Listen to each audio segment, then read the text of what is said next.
Let's go! Ha! Ha! Hi! Ayan, good morning. Ay, good morning.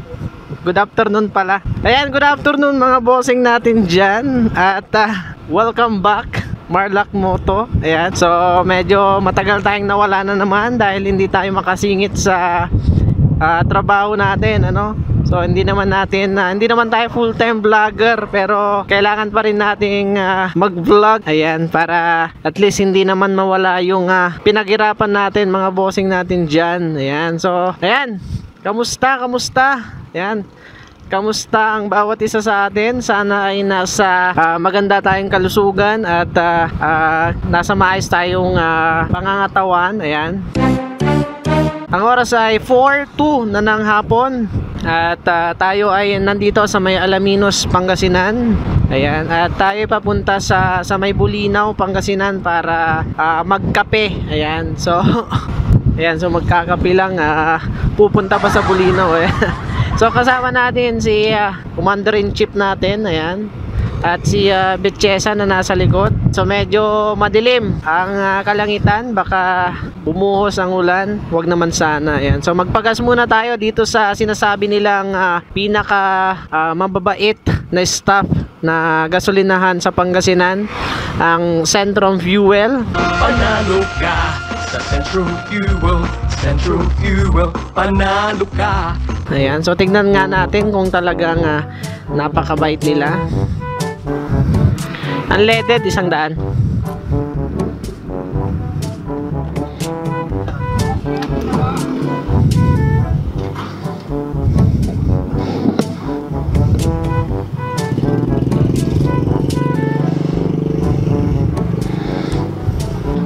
Pucha, 60 pala, oh. 60 ang 1 litro. Grabe, ang mahal. Grabe.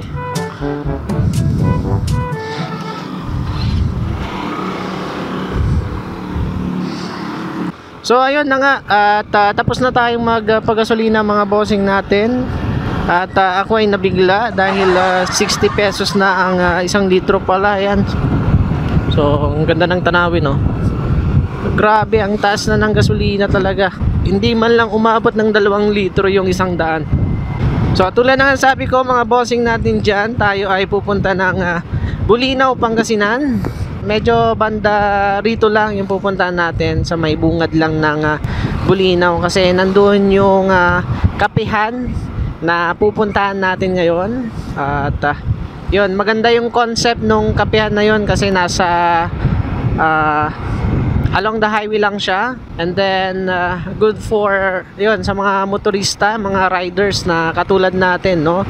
Kapag medyo pagod na, pwede silang mag-refresh, no, doon sa may kapihan doon. So tingnan natin kung ano yung mga ino-offer nilang iba't ibang klase ng kape doon sa kapihan. Ayan. So ang concept noon ay nasa kubo lang siya, and then along the highway, kitang-kita siya. Ayan. And ang alam ko sa paligid niya ay mga bukirin, ayan, mga palayan. So nakakadagdag napaka-native nung senaryo, no, kapag nandun tayo sa kapihan. Ayan. So, ayun.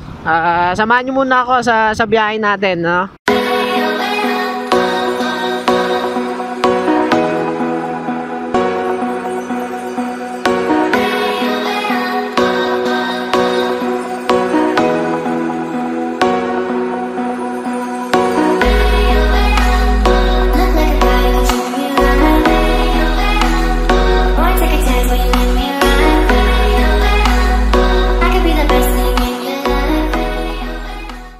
Ayan, so nandito na tayo sa may Bani, Pangasinan, mga bossing natin dyan. Ayan, so papasok tayo ng boundary. Tignan natin kung makakapasok ba tayo, no, or papapasukin tayo dito sa Bani, Pangasinan. Ayan.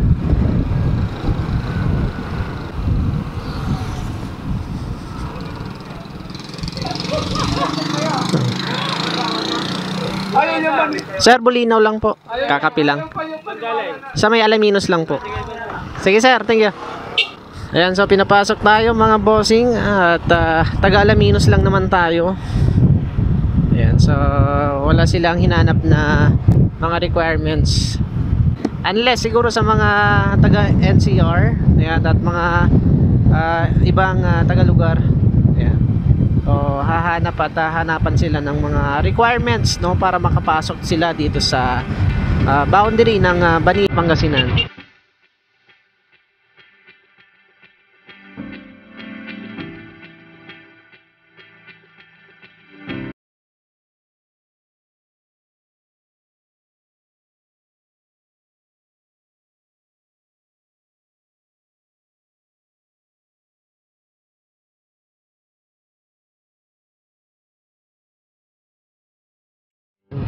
Ayan, so kung di nyo matatanong, ano, tayo ay mahilig sa kape. Ayan.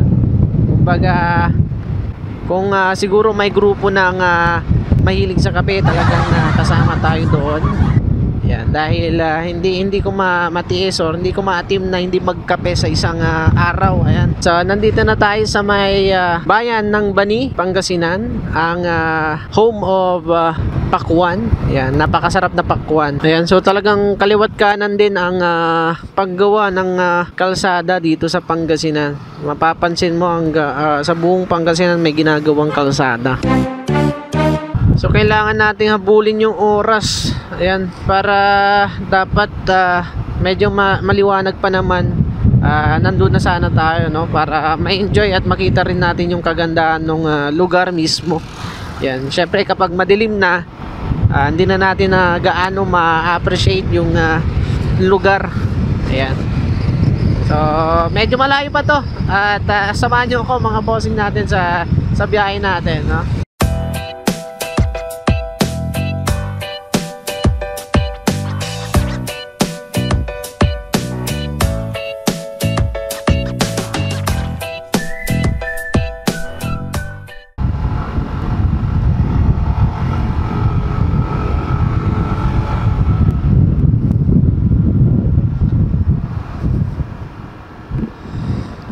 Ayan, so hindi kayo namamalikmata, tayo ay nasa Bani, Pangasinan, at wala tayo sa Baguio.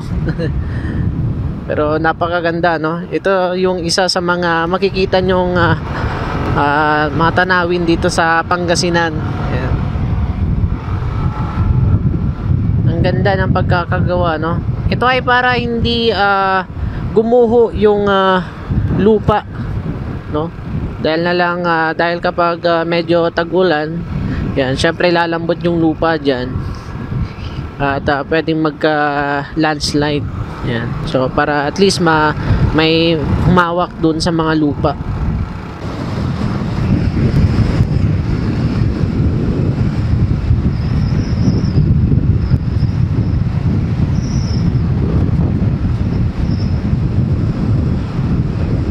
Bulinaw. Yan, so nasa Bulinaw na tayo.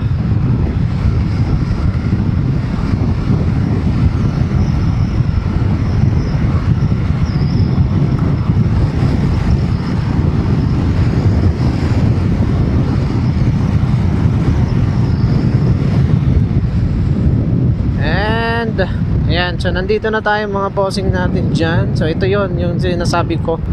Yan, Kupi Kubo ata.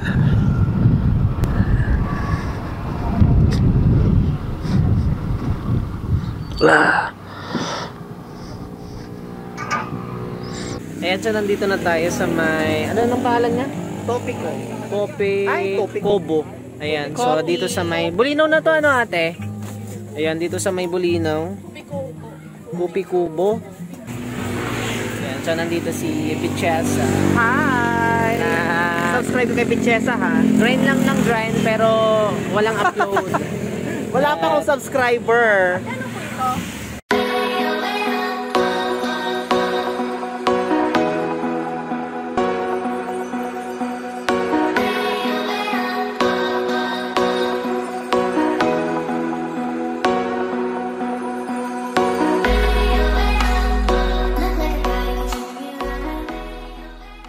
Sinong may-ari nito? Si Sir Michael Parino po. Parino. May-ari ng Birdland po sa Bulinaw. So yun, kilala ko yun, si Sir Parino. Close kami. Ayan, so tignan natin kung paano ginagawa yung kape pero hindi raw makita kasi nasa cup.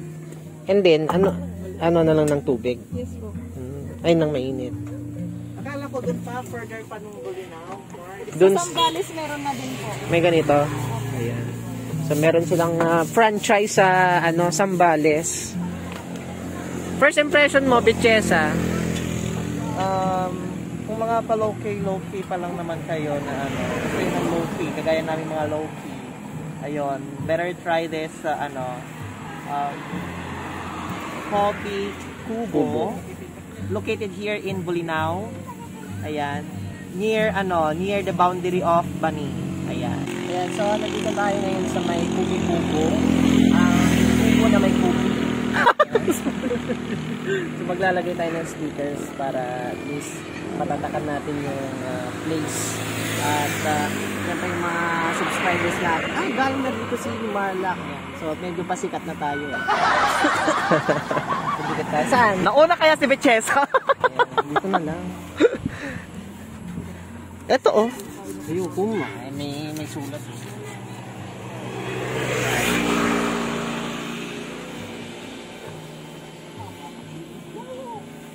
Lipat mo yung sa akin, friend. Dilipat ko yung kay Bichesa kasi Ayaw matanggal?